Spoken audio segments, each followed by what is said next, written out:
नमस्कार, सत श्री अकाल, जोहार। आप देख रहे हैं 99 न्यूज और मैं हूं आपके साथ प्रकाश कुमार।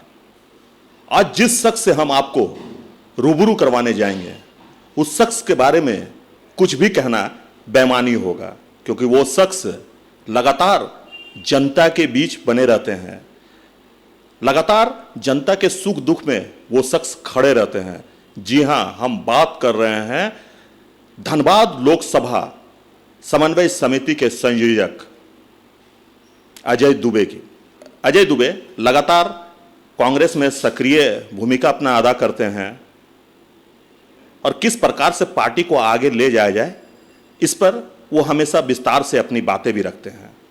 तो चलिए हम बात करते हैं अजय दुबे से और जानते हैं 2024 क्या क्या कुछ है, प्लानिंग है इनके पास। धनबाद लोकसभा समन्वय समिति के संयोजक भी हैं, ताइए सीधे उन्हीं से बात करते हैं। अजय जी, सबसे पहले तो 99 न्यूज में आपका बहुत बहुत स्वागत है। अगर हम बात करें धनबाद लोकसभा क्षेत्र की, तो धनबाद लोकसभा क्षेत्र में भाजपा का वर्चस्व कायम है, कैसे तोड़ पाएंगे आप? देखिए, धनबाद लोकसभा क्षेत्र में हम लोगों का 6 विधानसभा आता है और 6 विधानसभा में हमारी संगठन बहुत सशक्त है। पिछले अगस्त माह में हम लोग की एक बैठक दिल्ली में भी हुई थी। हमारे केंद्रीय नेतृत्व से मार्गदर्शन हम लोग को मिला था और फिर 30 अक्टूबर को हम लोगों को प्रदेश कांग्रेस कमेटी में हमारे आदरणीय प्रभारी अविनाश पांडे साहब का भी मार्गदर्शन मिला और हम लोग को एक टास्क मिला हुआ है। आप जानते हैं कि हमारे धनबाद लोकसभा में दोनों जिला, बोकारो जिला संगठन और धनबाद जिला संगठन, पिछले काफ़ी दिनों से, यानी कि मैं समझता हूँ कि जब से हमारे नए प्रभारी जी आए हैं और पारसनाथ में जो हम लोगों का संगठन का मंथन कार्यक्रम शुरू हुआ, उसके बाद संगठन सशक्तिकरण का कार्यक्रम शुरू हुआ, उसके बाद बहुत से कार्यक्रम उन्होंने दिए जो विधानसभा स्तर पे, आपके जिला स्तर पे, आपके प्रखंड स्तर पे, मंडल स्तर पर और फिर पंचायत स्तर पर, बूथ स्तर पर भी हम लोगों की जो कार्य योजनाएं उनके मार्गदर्शन में हम लोगों को मिला, उसको हमारे संगठन के साथियों ने, यानी कि जिला अध्यक्ष ने, प्रखंड अध्यक्ष ने, मंडल अध्यक्षों ने उसका अनुपालन बहुत ही समयबद्ध तरीके से किया है। अब ये जो मिशन 2024 में संगठन के साथी के साथ मिल करके हम लोगों को लोकसभा चुनाव की तैयारी करने का जो निर्देश प्राप्त हुआ है नेतृत्व से, केंद्रीय नेतृत्व से और हमारे आदरणीय प्रभारी महोदय से, प्रदेश अध्यक्ष जी से, तो उसके लिए हम लोगों ने अपना कार्य योजना के तहत 6 तारीख को Dhanbad coordination committee, Lok Sabha coordination committee की बैठक की और उसमें काफ़ी देर तक, घंटों हम लोगों की बैठक चली, मंथन हुआ। एक साथियों से, बोकारो के जो हमारे 2 विधानसभा के साथी हैं, जो प्रखंड अध्यक्ष हैं, जो वहाँ के हमारे वरिष्ठ साथी हैं, पीसीसी मेंबर हैं, एआईसीसी मेंबर हैं, पीसीसी के पदाधिकारी हैं, हमारे जो प्रभारी मंत्री 2 लोकसभा के हैं, जो हमारे प्रभारी हैं लोकसभा कोऑर्डिनेशन कमेटी धनबाद के, आदरणीय बन्ना गुप्ता जी, आदरणीय जमलेश्वर महतो जी, हमारे पूर्व सांसद चंद्रशेखर दुबे जी और भी हमारे सभी नेता, जिला कांग्रेस कमेटी के अध्यक्ष संतोष सिंह जी, बोकारो जिला कांग्रेस कमेटी के अध्यक्ष उमेश गुप्ता जी और राशिद रजा अंसारी जी और फिर बाकी तमाम साथी, सभी लोगों का बहुत ही विस्तार से संगठन के बारे में और ख़ास करके 2024 में हम संगठन को कैसे सशक्त करके चलें कि आने वाले 24 के चुनाव को हम जीतें, इस पर हम लोगों का मंथन और विचार विमर्श हुआ। आपने बिल्कुल सही कहा अजय जी कि समन्वय समिति में बहुत अच्छी तरह से अपनी बातों को सभी ने रखा है और संगठन को कैसे आगे ले जाएं उस पर चर्चा भी हुआ, लेकिन सवाल फिर आकर वहीं रुक जाता है कि आखिर ऐसी क्या वजह हो गई बैठक में कि बन्ना गुप्ता जी इस्तीफा तक देने के लिए तैयार हो गए? देखिए, ये बातें उस दिन से काफ़ी चल रही है, लेकिन मैं आपको स्पष्ट रूप से बताऊं कि प्रेस में मैंने भी पढ़ा और मीडिया में आ ही रहा है, लेकिन यहाँ जहाँ तक मुझे जानकारी है या जो मैं महसूस कर रहा हूँ कि ऐसा कोई त्यागपत्र आदरणीय मंत्री जी ने और हमारे प्रभारी लोकसभा के बन्ना गुप्ता साहब ने नहीं दिया है। तो फिर वो सवाल से भाग क्यों रहे हैं? नहीं, सवाल से नहीं, जब उनसे पूछा गया कि सर क्या आपने इस्तीफा दे दिया है, तो वो कहें कि इस विषय पे हम कुछ भी नहीं बोलेंगे। आखिर अगर वो इस्तीफा नहीं दिए हैं तो फिर वो भाग क्यों रहे थे? भाई ऐसा है कि कोई भी बात अचानक, जैसे मैं ही हूं और मैंने कुछ नहीं किया है और हम हमसे पूछेंगे कि आपने इस्तीफा, तो उस समय हो सकता है कि मेरे दिमाग में कि लोग क्या सवाल पूछ रहे हैं, भाई हम क्यों जवाब दें। तो मेरा ये कहना है कि उस दिन की बैठक में ऐसी कोई बात बहुत ज़्यादा मेरे सामने दिखी नहीं, और अभी तक भी जो आपने देखा होगा कि ऐसा कोई भी बात रांची में यहाँ से गए होंगे, अभी वहाँ होंगे, इस तरह की कोई भी मीडिया के माध्यम से दोबारा कोई की, क्योंकि ये एक बातें आई कि उन्होंने दिया, उन्होंने त्यागपत्र, लेकिन कहीं ऑफिशियली हमारे को दिखा नहीं है अभी तक। इसलिए मैं समझता हूँ कि ये बात अब बहुत ऐसे भी पुरानी हो गई, और इस पर हम लोगों को निवेदन करेंगे कि बातें पुरानी हो गई हैं ना, अब आगे बढ़ना है। और दूसरी बात मैं बताना चाहता हूँ कि अभी हम लोगों ने उस बैठक में ये तय किया था, अपने साथियों से मैंने निवेदन भी किया था कि जो हम लोगों को निर्देश प्राप्त है वो निर्देश है समयबद्ध तरीके से संगठन को सशक्त करने का। संगठन सशक्तिकरण कार्यक्रम के तहत मार्गदर्शन और दिशा निर्देश तिथिवार मिला हुआ है। हम लोग उस कार्यक्रम में शुरुआत करने जा रहे हैं। इस क्षेत्र में कार्यक्रम तो चल ही रहा है बरसों, अब देख रहे हैं प्रभारी जी जब से आए, हमारे जो साथी नए मनोनीत हुए हैं, जिला अध्यक्ष बने, तब से चल रहा है। लेकिन अभी मेरा सवाल है आपसे, क्योंकि आपने कहा कि पार्टी को कैसे मजबूत करे, इस पे संगठन काम कर रही है, लेकिन पार्टी पे जो अनुशासनहीनता है उसको कैसे दूर कीजिएगा? लगातार गुटबाजी जो है वो चरम पर है, गाहे बगाए सामने आ ही जाता है। देखिए ऐसा है, गुटबाजी शब्द जो है वो बड़ा व्यापक है।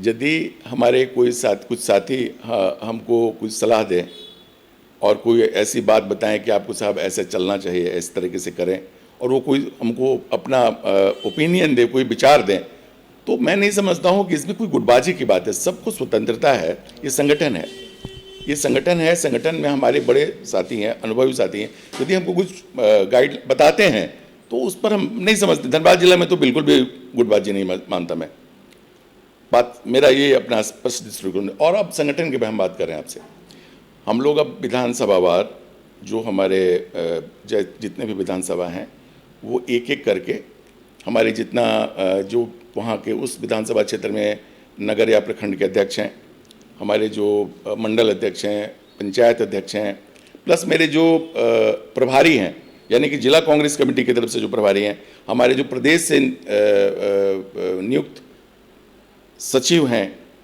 या महामंत्री हैं, उनके साथ मिलकर के हम लोगों का कार्यक्रम शुरू हो रहा है और समयबद्ध तरीके से हो रहा है, और वो हम उसको आगे बढ़ाने की प्रक्रिया में काम करेंगे।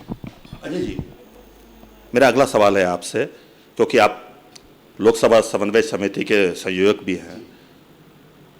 आखिर धनबाद में क्या एक भी ऐसा नेता नहीं है जो लोकसभा का चुनाव लड़कर जीत कर दिखा सके? क्योंकि अगर हम बात करें 2019 में, तो बिहार से कीर्ति आज़ाद को यहाँ पे भेज दिया जाता है, विश्रामपुर से ददय दुबे को यहाँ भेज दिया जाता है। क्या आप मानते हैं कि अब इसकी ज़रूरत नहीं है? देखिए, इस विषय पर हम आपको पहले भी अपने दूसरे जो प्रेस के साथी हैं उनको बता चुके हैं कि कोऑर्डिनेशन कमेटी का लोकसभा के जो चुनाव लड़ने वाले प्रत्याशी होंगे उनके साथ कोई संबंध नहीं है। हम जो साथी हैं, जो हम लोगों को दिशा निर्देश और जो आदेश मिला हुआ है पार्टी की तरफ, सुना जाए मेरी बात, उसमें कहीं कोई टिकट आवंटन का, टिकट की प्रक्रिया का कहीं हम लोगों का कोई इन्वॉल्वमेंट नहीं है। तो पार्टी ऐसे लोगों को क्यों टिकट देती है सर कि वो आते हैं धनबाद, लोकसभा चुनाव लड़ते हैं, हार जाते हैं और इसके बाद फिर दूसरे पार्टी में जाकर शामिल हो जाते हैं? तो ऐसे लोगों को पार्टी क्यों टिकट देती है? आप मेरी पूरी बात सुन लीजिए एक बार प्लीज़। मेरा कहना है कि एक तो वो नहीं है, हम लोगों का कोई संबंध नहीं है। संगठन जो हम लोगों का ये कोऑर्डिनेशन कमेटी है, इससे कोई संबंध नहीं है। हम लोगों का संबंध है संगठन को सशक्त करके, और 2024 लोकसभा चुनाव मिशन जो हमारा 24 है उसको कैसे करना। एक बात पहले आप सुन लीजिए पहले। दूसरी बात कि हमारे यहाँ जो चुनाव की टिकट की प्रक्रिया है वो जिला, प्रदेश और केंद्रीय नेतृत्व के आधार पर होता है और बहुत पारदर्शी होता है। आप अच्छे तरीके से जानते हैं कि ऐसा नहीं है कि केवल हमारे ही पार्टी में कोई आ गया और चुनाव लड़ लिया। दूसरे और दलों में भी आप देखेंगे, दूसरी पार्टियों में भी देखेंगे, तो वो लोग जाते हैं और लड़ते हैं। रहा हमारे झारखंड का, तो अब जहाँ आपने कहा कि दुबे जी के बाद, चंद्रशेखर दुबे जी एक मजदूर नेता हैं, आप अच्छे से जानते हैं। चंद्रशेखर दुबे जी जब यहाँ राष्ट्रीय कोलियरी मजदूर संघ मुख्यालय हुआ करता था और इंटक का मुख्यालय हुआ करता था, आप आते थे उसमें बैठते थे, तो उनका धनबाद से लगातार संबंध रहा है, जो कि ईमानदारी की बात मैं आपसे बता रहा हूँ। और दूसरा है कि वो झारखंड से ही हैं, ऐसा नहीं है कि वो कोई पश्चिम बंगाल से आ गए हैं या किसी दूसरे प्रदेश से आ गए हैं। मैं पहले आपने पहले भाई पहले धनबाद में उनका रिलेशन है, धनबाद में वो जमीन पे काम कर चुके हैं। पहले आप मेरी बात सुनिए भैया। पहले आप एक जो आपने प्रश्न पूछा है, तो मेरा यह कहना है कि यदि चंद्रशेखर दुबे जी हमारे यहाँ चुनाव लड़े थे तो ये बिल्कुल नहीं मानना चाहिए। और आप सब जानते भी हैं कि मजदूर आंदोलन से लेकर के और उनका संपर्क धनबाद से, बोकारो से भी, वो बोकारो स्टील वर्कर्स यूनियन के महामंत्री थे, आज भी हैं। तो ऐसी परिस्थिति में हम बिल्कुल नहीं मानते कि वो हमारे धनबाद से संबंधित नहीं रहे। और दूसरी बात कि जब पार्टी ने उनको टिकट दिया 2004 में, तो जीते, वो जीत गए और जीत करके 5 साल तक उनका परफॉर्मेंस काफ़ी अच्छा था। तो इस बात को भी हमको विचार करना चाहिए। अब आप जो 19 की बात कर रहे हैं, 19 में यदि कोई हमारा पार्टी का कोई व्यवस्था बनी होगी, कोई ऐसी बात हुई होगी जिसमें उनको हम शामिल हमारे पार्टी में आए और हमारे यहाँ से लड़े, तो क्या हमारे कांग्रेस के साथियों ने उनका मदद, उनको जिताने का भरपूर प्रयास किया? लेकिन मनोबल तो टूटता है ना सर, जो जमीनी कार्यकर्ता है, जमीन पर उतर कर कार्य करता है, उसका तो कहीं ना कहीं मनोबल टूटता है। वो अनुशासित, ऐसा है, जो अनुशासित समर्पित कार्यकर्ता होंगे, जो अनुशासन के परिधि में काम करने वाले कार्यकर्ता होंगे, उनको अपने नेतृत्व पे विश्वास करना पड़ता है। और संगठन को चलाने के लिए बहुत सी मर्यादाएं हैं और बहुत सी चीज़ों को रखना पड़ता है। यदि हमारा भाव सेवा का है, प्रकाश जी, यदि हम सेवा भाव में है, तो हमें छोटी छोटी ये बातों का मैं नहीं समझता हूँ कि इस बात का 19 की बात को हम अभी 24 के पास करें। आप 24 के बारे में हमसे पूछेंगे तो हम आपको बहुत कुछ बताएंगे। अजय जी, कहीं अगर आग लगती है तो धुआं तो निकलेगा ही। अगर मान लीजिए कि कार्यकर्ताओं की पीड़ा है, जमीन पे काम करने वाले कांग्रेसी के अंदर पीड़ा है, तो वो पीड़ा कहीं ना कहीं बाहर निकलेगा ही। आज गुटबाजी आप कांग्रेस पे चरम पर है। अगर हम कहें अनुशासन की बात, तो अन्य पार्टियों में जिस प्रकार से कार्यकर्ताओं और नेताओं के बीच में समन्वय बना रहता है, धनबाद में वो दिखता नहीं है। देखिए, बताते हैं, एक तो 19 की जो आग की बात कर रहे हो, कब का बुझ गया, पहली बात। दूसरी बात, प्रकाश जी आप उस दिन थे, मैंने आपको देखा था भैया। 6 तारीख को जो बैठक धनबाद कोऑर्डिनेशन कमेटी की हुई है, 7 घंटे की बैठक थी।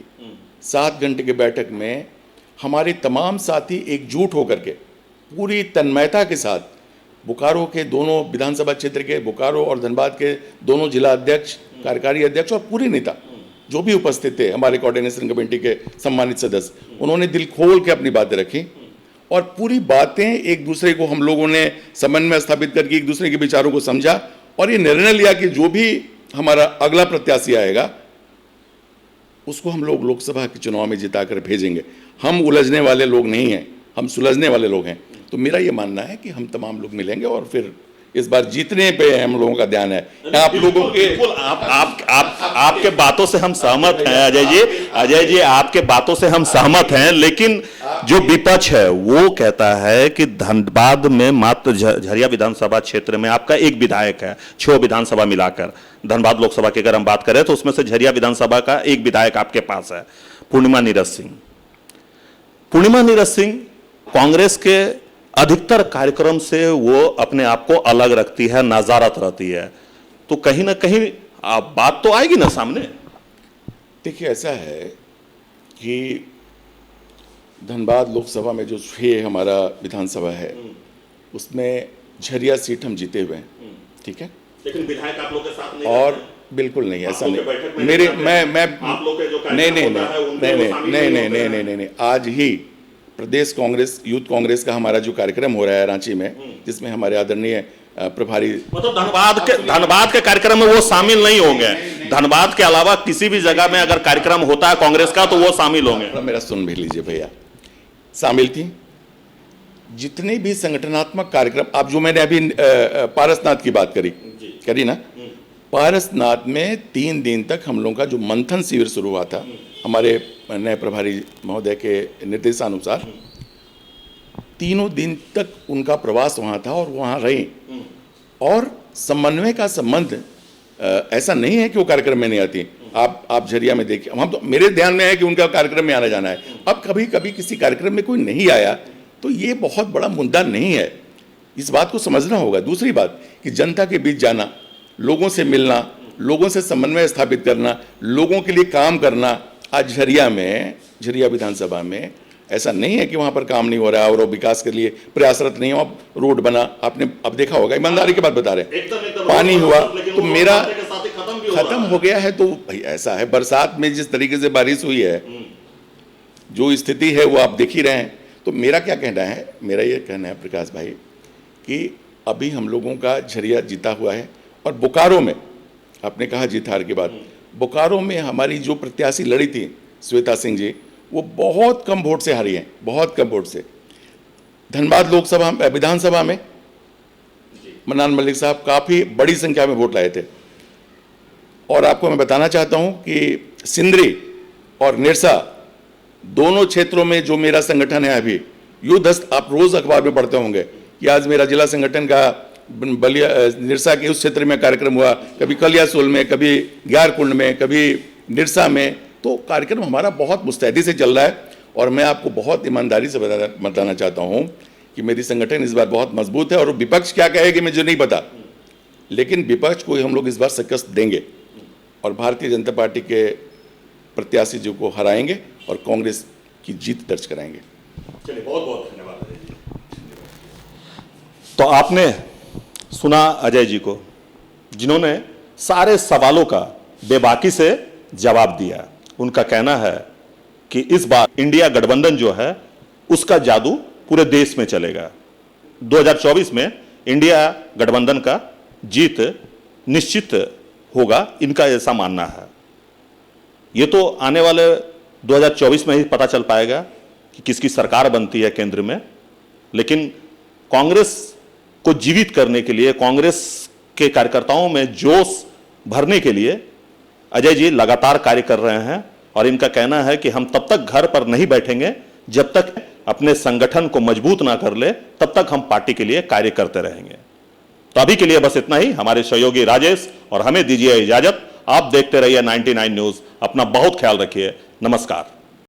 ब्लिंकर्स द ऑप्टिकल स्टूडियो और ब्लिंकर्स द सनग्लास स्टूडियो अब आपके शहर धनबाद के प्रभातम मॉल में। यहाँ आपको बर्बेरी, प्राडा, माइकल कॉस, मॉजिम, Vogue, Emporio Armani, Rayban, Mont Blanc, Oakley जैसे और भी कई इंटरनेशनल ब्रांड के चश्मे और सनग्लासेस मिलेंगे। यहाँ ऑप्टोमेट्रिस्ट के द्वारा फ्री आई टेस्टिंग की सुविधा भी उपलब्ध है। यहाँ doctor Anil Kumar Barnwal eye specialist शनिवार रविवार अपॉइंटमेंट के द्वारा उपलब्ध है। आए और स्टोर विजिट करके अभी चल रहे मॉनसून ऑफर्स का लाभ उठाइए।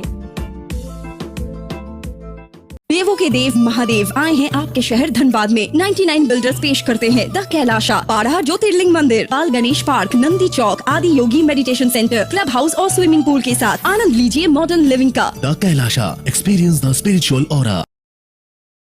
अब तो प्रभु जी प्योर फूड आ गया है धनबाद में। मिठाई, नमकीन, चाट, साउथ इंडियन, चाइनीज से लेकर सात्विक भोजन तक सब मिलेगा। प्रभु जी प्योर फूड, चलो कुछ प्योर खाते हैं।